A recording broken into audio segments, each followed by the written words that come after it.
tal? Bienvenidos a otro Mates con Historia, espero que estén muy bien.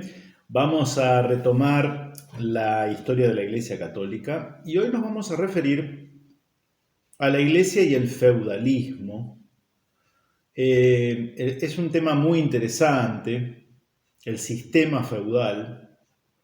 Hay también mucho prejuicio, creo, al encarar la cuestión de la sociedad feudal. Es propia de una parte de la Edad Media, no tanto del primer tramo de los primeros siglos, sino más bien promediando la Edad Media. Nos adelantamos un poquitito cronológicamente, pero como para tratar la cuestión de el sistema feudal y cómo es propio de esa sociedad fundada en base a los reinos germánicos, los reinos bárbaros, aunque también va a haber pueblos no necesariamente germánicos, por ejemplo los magiares, los húngaros, ¿no? Que van a ser parte también de la Europa del medioevo. Suele haber ahí algunas confusiones o algún prejuicio. Se le atribuye a la Iglesia el haber fomentado el sistema feudal. Es un sistema de organización social, ¿sí? La sociedad de buena parte del medioevo se va a organizar en base al sistema feudal, ¿no? Ahora, esto no necesariamente significa que este sistema, como diríamos hoy, el sistema capitalista de producción, podríamos establecer esa comparación, ¿no? Esto no significa que haya sido obra de la Iglesia Católica, ¿sí? La Iglesia va a ocupar, como lo hemos visto, lo venimos viendo, a partir del siglo VIII, del siglo IX, un rol preponderante, va a tener un rol pedagógico en la formación de la conciencia europea, que luego va a derivar en lo que se suele llamar o se solía llamar la cristiandad medieval, pero tampoco va a ser responsable de todo, sobre todo cuando la labor de ir puliendo las aristas más groseras, más bárbaras de los pueblos bárbaros, pese a que se habían bautizado, va a demorar un tiempo, va a demorar un tiempo. Entonces, claro que los que son enemigos de la Iglesia o los que quieren tirar, digamos, un manto de sospecha o de prejuicio, se valen de una deformación de lo que fue el sistema feudal y se lo achacan a la Iglesia, ¿no? También es cierto que hay algunos que idealizan lo que fue el sistema feudal. A mi modo de ver, hay algunos que idealizan en general la Edad Media, la idealizan en un todo, ¿sí? Hay una mirada nostálgica de que fue algo, digamos, a lo que habría que volver, lo cual es imposible, ¿no? Es imposible, es un anacronismo, ¿no? Por supuesto que hay que rescatarla, hay que separar la paja del trigo, hay que hacer un abordaje serio, racional y ver luces y sombras de ese periodo, ¿no? Pero una suerte de nostalgia, de retornar a aquello, tengo para mí que quienes están en esa se imaginan volviendo y ser ellos señores feudales, parte de la nobleza, merovingia, carolingia, en fin, dependiendo de los lugares, y no se ven nunca como siervos, o como villanos, los habitantes de las villas, ¿no? No sé, habría que reflexionar y andar un poquito con más cautela, a ver qué lugar nos tocaría si volviésemos el reloj de la historia 1000 años, ¿no? 1000 años hacia atrás. Del otro lado también, como decía, hay un prejuicio, ¿no? Entonces, el sistema feudal era de explotación, siempre lo fue, el señor feudal era malvado de toda maldad, una especie de Monty Burns, digamos, el personaje este siniestro, caricaturesco, por cierto, de los Simpsons, ¿no? Siempre tratando de explotar a los pobres siervos. Bueno, tampoco fue así, si no, no hubiera durado tantos siglos, ¿no? Bien, vamos a ir entonces a los autores. Primero, un autor que ya hemos citado, un medievalista francés, agnóstico, ¿sí?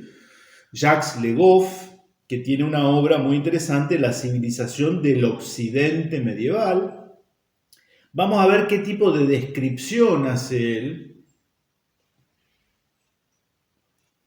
de lo que fue el sistema feudal, ¿no? El sistema feudal, con matices en cada región. No va a ser lo mismo en Italia que en Francia, sobre todo va a haber un sistema feudal que es el más conocido de la mitad hacia el norte de Francia, la actual Bélgica, lo que sería el oeste de Alemania, en fin, ¿no? Va a ser también particular en Inglaterra, va a tener notas distintivas el sistema feudal en España, por cierto, porque ahí España está en una puja que la separa del resto de Europa ante la invasión musulmana, algo hemos referido a esto. Jacques Le Goff y luego nuestro también conocido Godofredo Kurt, o Gottfried Kurt, un historiador de la Iglesia, sobre todo belga, que escribió una gran obra muy interesante, ya lo hemos citado, hacia fines del siglo XIX, comienzo del siglo XX, ¿no? Los orígenes de la civilización occidental. Entonces, Jacques Le Goff lo que dice es lo siguiente: la sociedad del occidente medieval es una sociedad campesina, primer elemento, ¿no? La sociedad feudal es una sociedad rural, más que urbana, es más rural que urbana, propio de una Europa que había atravesado esos siglos de oscuridad, de anarquía, las invasiones bárbaras, luego las invasiones de los vikingos, la amenaza permanente de las huestes del Islam. Es una Europa bajo permanente y constante asedio. Es una Europa que ha retrocedido respecto de lo que era la Europa de la romanidad, y algo que caracterizó a la romanidad era su civilización más bien urbana, ¿no? Citadina, ¿no? Bueno, el feudalismo es un poco la contracara. La feudalidad, dice Le Goff, es ante todo el conjunto de lazos personales que unen entre sí a una jerarquía, en una jerarquía a los miembros de las capas dominantes de la sociedad. Esos lazos se apoyan en una base real, el beneficio que el señor otorga a su vasallo.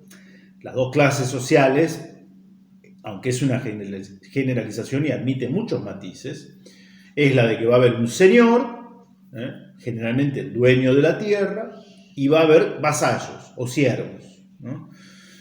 Los que trabajan la tierra, aunque esos señores a su vez van a ser vasallos de otros señores más importantes, ¿sí? Lo vamos a ir viendo. Estos lazos se apoyan en una base real, el beneficio que el señor otorga a su vasallo a cambio de un cierto número de servicios y de un juramento de fidelidad. El feudalismo, en sentido estricto, es el homenaje y el feudo. El homenaje, ahora vamos a ver qué era esto, no un homenaje como la acepción actual, homenaje en el sentido de esa entrega, ese juramento de fidelidad que hacía el vasallo, el siervo, respecto de su señor, ¿no? El señor y su vasallo quedan unidos mediante el contrato de vasallaje, que era un contrato oral, era un contrato oral con mucha gestualidad en el medio. Rara vez se hacía un contrato de vasallaje por escrito, ¿no? Era una sociedad en la cual la palabra tenía mucho valor. El juramento era algo que se lo tomaban en serio, ¿no? El señor y su vasallo quedan unidos mediante el contrato de vasallaje. El vasallo presta homenaje a su señor. Los textos más antiguos donde aparece el texto se refieren al condado de Barcelona, año 1020, el condado de Cerdeña, 1035, Languedoc, el sur de Francia, 1033, Anjou, otra región de Francia, 1037, en fin. Se extiende por Francia en la segunda mitad del siglo XI y aparece por vez primera en Alemania en 1077. El vasallo coloca sus manos juntas. Vamos a tratar de poner imagen para que vean, miren cómo las cosas están relacionadas. ¿Cómo habrá sido esto? Bueno, salvando las distancias, esta ceremonia, ¿no? En la coronación del rey de Inglaterra, el actual rey, vamos a tratar de poner esa imagen. Esto es lo que tienen los ingleses también, tan particulares, ¿no? Los hemos criticado mucho a lo largo de muchos mates con historia, pero la verdad que los tipos conservan al día de hoy una ceremonia en la coronación real que remite a estos años de los que estamos hablando. Entonces vamos a poner ahí la imagen en la que el príncipe de Gales, que es el heredero al trono, el hijo del rey, le presta homenaje al rey, ¿no? Esto de las manos, y tras recitar ese compromiso, ese juramento, le da un beso a su señor, que además es su padre, ¿no? Como para que nos hagamos una idea, sacando toda la parafernalia de la coronación real, más o menos era esto así. El vasallo coloca sus manos juntas en las de su señor, que las cierra sobre las de su vasallo, y éste expresa su voluntad de darse al señor según una fórmula de ese tenor, o de este tenor. Señor, yo me hago hombre vuestro. Yo me hago hombre vuestro. A continuación hace un juramento de fidelidad, le da su fe y puede añadir, como en Francia, el beso que hace de él un hombre de boca y de manos. Tras el contrato de vasallaje, el vasallo debe a su señor el concilium. El vasallo debe a su señor el concilium, el consejo, que consiste en general en la obligación de participar en las asambleas convocadas por el señor, en especial la obligación de hacer justicia en nombre suyo, y el auxilium, la ayuda, sobre todo militar y eventualmente financiera. El vasallo debe contribuir, por lo tanto, a la administración, a la justicia y al ejército señoriales. Ven cómo, por tanto, ser vasallo, ser siervo, y estar bajo el amparo de un señor no significaba necesariamente constituir el último orejón del tarro en la sociedad medieval, o ser un paria, una especie de harapiento que estaba ahí condenado a vivir, que se lo coman los piojos. Era algo distinto, ¿no? Era algo distinto, un poco más complejo, ¿no? Como contrapartida, el señor debe a su vasallo la protección. En una época en la que precisamente ese era un bien escaso, ¿no? La seguridad en los caminos, frente a una invasión, etc. El señor debe protegerlo en caso necesario. El señor en general, con el parecer de su consejo, puede dictar sanciones contra el vasallo infiel, contra el felón. Este es el nombre. El felón es el vasallo infiel, de las que la principal es la confiscación de su feudo. A la inversa, el vasallo puede desafiar, es decir, retirar su fe, no fiarse más del señor, que quebranta sus compromisos. En teoría, este desafío, que se establece primero en la Lotaringia a finales del siglo XI, debe ir acompañado de una proclamación solemne y a la renuncia del feudo. Y acá vamos a ver notas distintivas del sistema: la tierra y los castillos, ¿no? La tierra y los castillos. La concesión del feudo por parte del señor al vasallo tenía lugar en el curso de una ceremonia, la investidura, que consistía en un acto simbólico. En la Edad Media se va a caracterizar por esto, por una gran simbología, mezcla de los componentes bárbaros germánicos por un lado y romanos por el otro, ¿no? Sobre los que se construyen estas sociedades. La simbología, la gestualidad, que tiene valor obligatorio, como lo es, hoy sería para nosotros una ley escrita o una escritura pública, ¿no? Consistía en un acto simbólico, en la entrega de un objeto estandarte, cetro, bastón, anillo, machete, guante, puñado de paja, etc., tenía lugar en general tras el juramento de fidelidad y de vasallaje. Antes del siglo XIII no se consignó por escrito en un acta más que en casos excepcionales, por eso tenemos poco registro, si se quiere, documental de estas cuestiones, ¿no? La feudalidad es el mundo del gesto, no de la escritura, dice Jacques Le Goff. El centro de la organización feudal es el castillo. El castillo es algo que asociamos inevitablemente con este periodo de la historia europea, ¿no? Castillos famosos, castillos que hoy ya, los de esta época del sistema feudal, son ruinas, algunas mejor conservadas que otras, ¿no? A lo largo de toda Europa. A lo largo de toda Europa, el castillo como fortaleza. La iglesia, cuando veamos ahora lo que dice Godofredo Kurt, también va a ser de sus monasterios o de sus santuarios objeto de peregrinación en la época, verdaderas fortalezas, ¿no? Que es ese recinto amurallado, generalmente en una elevación, en donde se refugian tanto los señores, su séquito, su familia, como, llegado el caso, los vasallos de la comarca de la cual él es titular, ¿no? Ante un peligro común. Y podían resistir el asedio durante semanas o meses, ¿no? El castillo, entonces.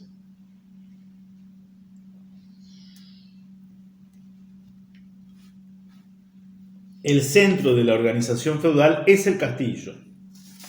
Uno de los grandes fenómenos de la historia occidental de los siglos X al XIII es la aparición de castillos cuyo aspecto militar no debe ocultarnos su significado mucho más amplio. Y acá, bueno, hace todo un historial, ¿no? Les recomiendo la obra de Jacques Le Goff, si les interesa. Mientras que el conjunto de los campesinos ve con muy pocas excepciones propietarios de un alodio, ministriles, cómo sus condiciones tienden hacia la uniformidad en el seno de una inmensa clase de villanos, una jerarquía se establece en el grupo señorial. Hacia 1075, la caballería, los señores se vuelven caballeros. Ante todo clase de fortuna y de género de vida, se convierte en una casta hereditaria, una verdadera nobleza. Sin embargo, consta de 2 escalones, según el reparto de poderes sobre los humildes. El más elevado es el de los sires del castillo, los caballeros propiamente dicho, los señores, que ejercen sobre un territorio de una cierta importancia todos los poderes públicos. El más bajo es el de los simples caballeros, que no cuentan más que con un pequeño número de dependientes personales. El escudero, en fin, su séquito, ¿no? de auxiliares.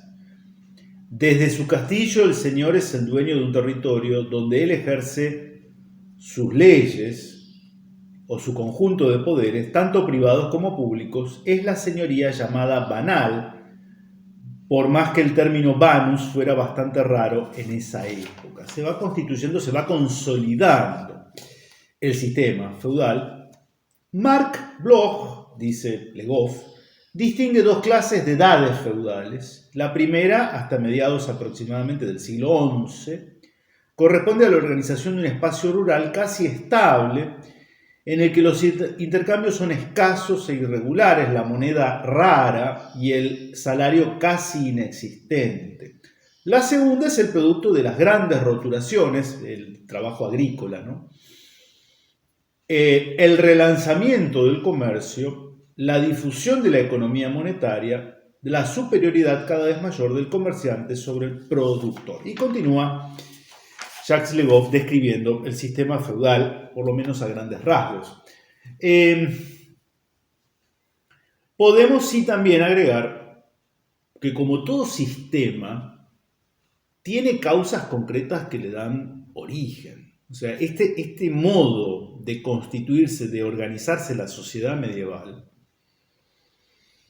entre señores, dueños de la tierra, no tanto de fortuna, no pasaba tanto por la fortuna, en una economía muy rudimentaria por momentos. Por eso los castillos, si hay algo que caracteriza o que asombra, los castillos no son palacios, los castillos son fortalezas militares, no hay lujo en los castillos, ¿se entiende? No hay refinamiento, a lo sumo unos muebles toscos, esas armaduras. El señor en su castillo vive de modo muy austero, esto es así, ¿no? Luego va a venir el refinamiento de las costumbres, pero todavía no estamos en esa época. El señor, la única diferencia que tiene en su modo de vida respecto de sus siervos es que vive en un castillo que es una fortaleza y eso le brinda seguridad. Los siervos viven en casas más humildes, en el campo, en las afueras, de esa ciudadela fortificada, pero no hay demasiada diferencia sustancial. Los siervos, como hemos visto, tienen también obligaciones, pero tienen derechos. No son una parte constitutiva del feudo, pueden repudiar esa situación y pueden retirarse en casos extremos, ¿no? Cuando hay periodos de paz, el señor tiene la posibilidad de exigir de sus siervos que estos trabajen sus tierras y entonces se le paga en especie, por ejemplo, ¿no? Parte de la cosecha, en fin. Es raro todavía el uso de metálico, de monedas, ¿no? Pero cuando llegan las invasiones, cuando hay peligro de invasores que vienen a saquear y a depredar, entonces ahí el siervo se va a proteger en el castillo, va a integrar militarmente las fuerzas de su señor, pero el señor es quien sale al campo de batalla a presentar resistencia, ¿no? Este sistema funciona, claro, va a haber un periodo de decadencia, ¿no? Va a haber un periodo de decadencia, sobre todo cuando estas amenazas, estas incursiones bárbaras de otros ejércitos van cediendo, y Europa se encamina a un periodo de relativa calma, de relativa paz, y al mismo tiempo los reyes, que son los soberanos nominales, en el periodo del feudalismo los reyes van a tener un poder más teórico que real, ¿no? Son un señor feudal más elegido por sus pares como el rey, ¿no? Como quien debe presidir los destinos del reino, pero no tienen los reyes un poder absoluto, claramente, ¿no? Bien, esto va cambiando, las invasiones se hacen cada vez más esporádicas y por tanto la función de protección que basaba la legitimidad de los señores va desapareciendo.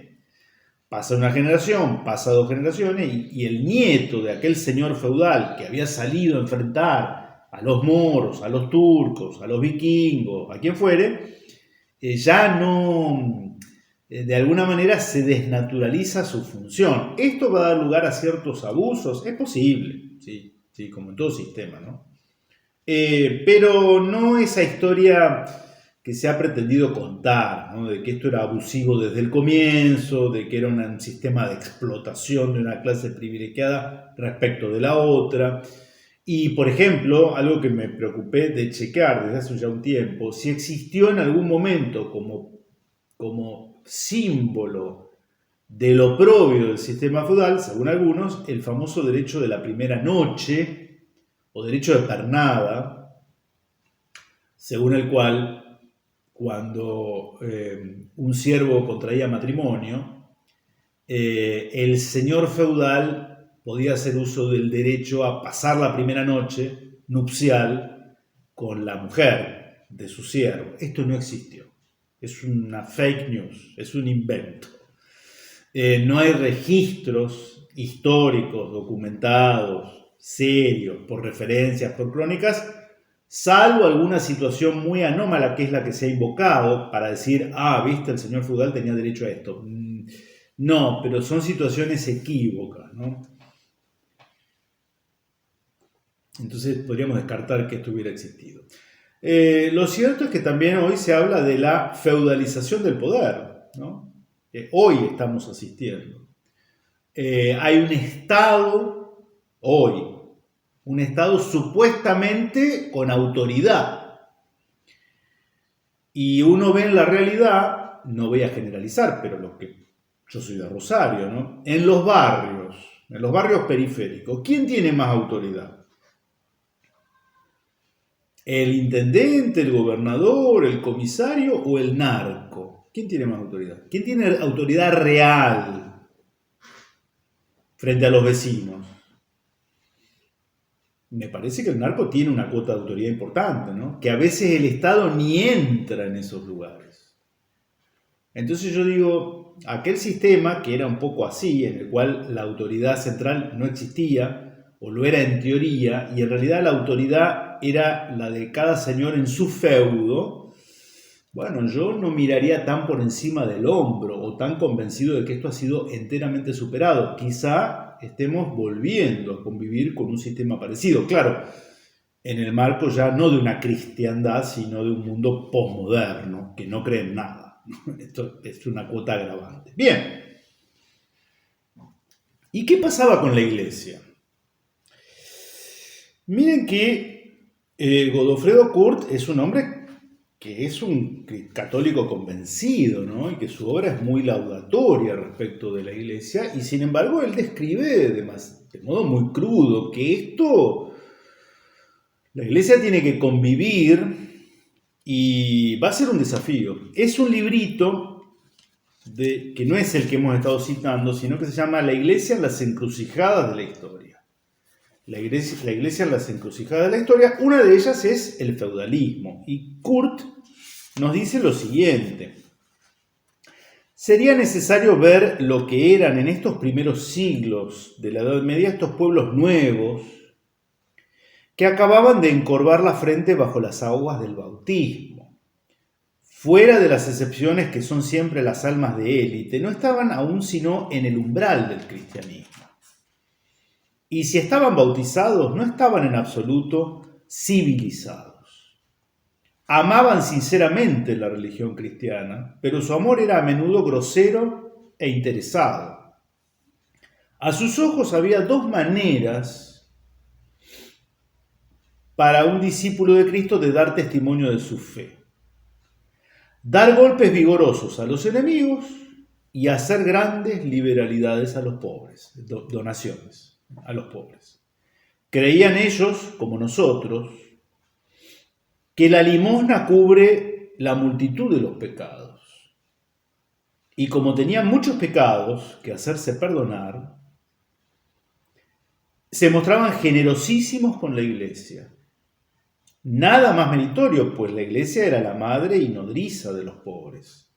Darle a ella no era solo contribuir al sostenimiento del culto y a las necesidades de la milicia religiosa, sino que era también asegurar el presupuesto de beneficencia y el de instrucción pública, de los cuales únicamente se preocupaba la iglesia.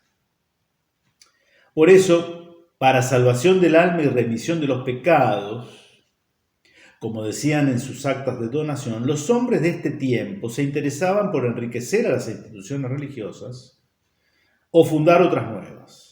No hay monasterio, iglesia, catedral o colegiata que no haya recibido sus donaciones, convirtiéndose en poco tiempo en gran propietario. La iglesia se va convirtiendo en gran propietaria rural o inmobiliaria, si quieren. Investido de todo el valor social que daba entonces la gran propiedad.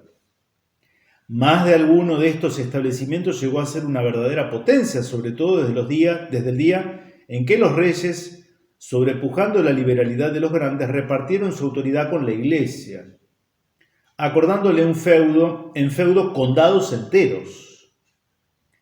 Con todos los derechos políticos y civiles, hicieron de los prelados, los dignatarios de la iglesia, ¿no? Los prelados, príncipes temporales. Esto va a ocurrir y me anticipo, y yo ya lo opinaba, ¿no? Esto no va a ser bueno para la iglesia, esta confusión de roles. los primeros personajes del Estado después de ellos mismos. La Europa fue cubierta de una red de principados eclesiásticos, verdaderos contrafuertes de los tronos que los habían creado.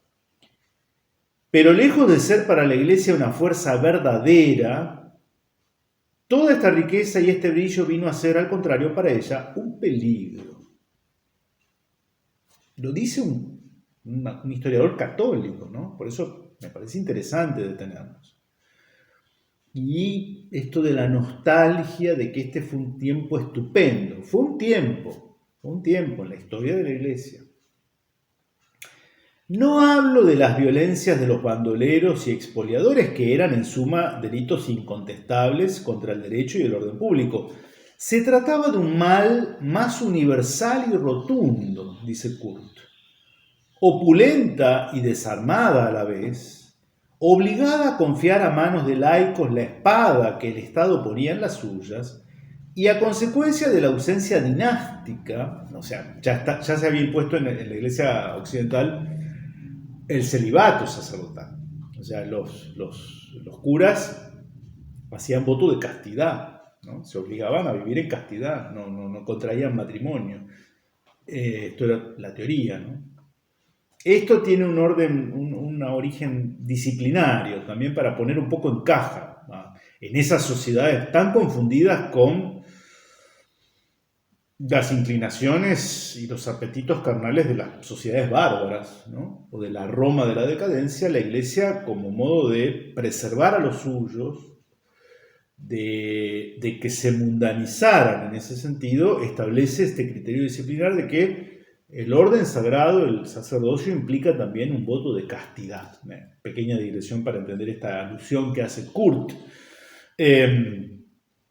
Expuesta a todas las luchas cada vez que morían los dignatarios, la Iglesia se convirtió inmediatamente en el juguete de los ambiciosos y en presa de las codicias contrapuestas.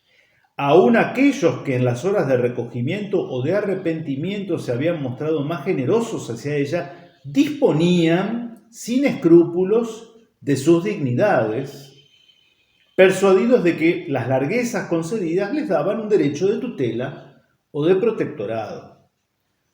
Todos los señores estaban al acecho de las muertes episcopales o abaciales, las sedes, ¿no? Diocesanas, diríamos hoy, las abadías, para disputarse la herencia que se abría. Como tenían segundones, los hijos, segundones, no el primogénito, no el mayor, y querían dotarlo sin perjudicar la herencia del mayor, imaginaban mantenerlo dentro de la Iglesia, haciéndolos obispos o abades. La Iglesia servía así como una institución de colocación para los segundones de las buenas familias. Es muy crudo en su análisis, Kurt. Creo que es bastante certero, ¿no? Dependerá de la zona. Consideremos el régimen en detalle. Un obispo acaba de morir. Inmediatamente su capítulo toma las insignias de su dignidad sacerdotal, el anillo que representa su matrimonio con la diócesis y el báculo, el cayado, ¿no? Toma, el báculo, símbolo de la autoridad sobre los feligreses, y los envía al rey. Pero por muy rápidos que se dirijan estos mensajeros a desempeñar su misión, se les adelantan otros viajeros, aún más presurosos, los ambiciosos que sueñan con encaramarse en la sede vacante y que corren a alegar su propia causa ante la corte real. No hay nada que decir sobre las innumerables intrigas que vienen a cruzar sus hilos alrededor del soberano, las solicitaciones y promesas, las apetitosas ofertas hechas a los principales cortesanos, la venta de influencias, las intervenciones extraordinarias que se ejercen. Todo esto hasta el momento en que la elección del monarca está hecha. Se ordena traer entonces al feliz elegido y en ceremonia del más puro sello feudal, recibe del rey el anillo y el báculo. No hay absolutamente nada canónico, Nada que sea propiamente eclesiástico en todo este procedimiento y en esta ceremonia. La investidura, es decir, el acto por el cual el nuevo obispo es revestido de sus poderes, es exclusivamente laica. Es muy interesante esto, ¿no? Hay que retener estas palabras, investidura laica, pues van a ser famosas en la historia como la divisa o emblema del régimen. Y hay que tomar nota ciertamente del carácter que tendrán en adelante las relaciones de la Iglesia y del Estado. El gran principio evangélico de la distinción de los poderes, que es la piedra angular de la civilización moderna, fue violado de la manera más bárbara. Lo espiritual y lo temporal se confunden. No se da a Dios lo que es de Dios. La Iglesia pasa a ser un anexo del Estado. El feudalismo la ha enriquecido, pero también la ha hecho sierva, despojándola de su carácter ecuménico y transformándola en una institución de casta. Godofredo Kurt usa esta palabra, ahora está de moda esta palabra en términos de política argentina. El Papa es un capellán del emperador, los obispos de las cortes reales. La jerarquía no se abre sino a las grandes familias.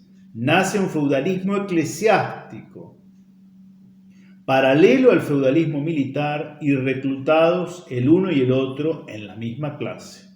La Iglesia se apoya sobre los poderes del siglo, comparte su autoridad y su riqueza, parece en suma que su destino está indisolublemente ligado a la sociedad feudal.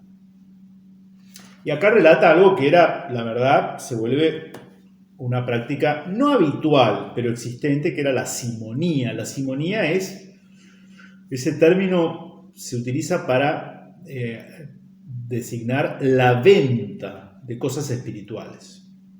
La simonía, la venta de cosas espirituales, de cargos episcopales, se tasaban hasta sacramentos.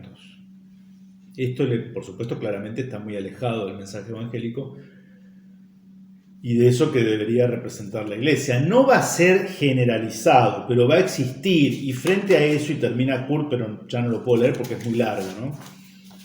Dice Kurt que es la propia Iglesia la que va a generar los anticuerpos en la Edad Media, eligiendo a la sede apostólica.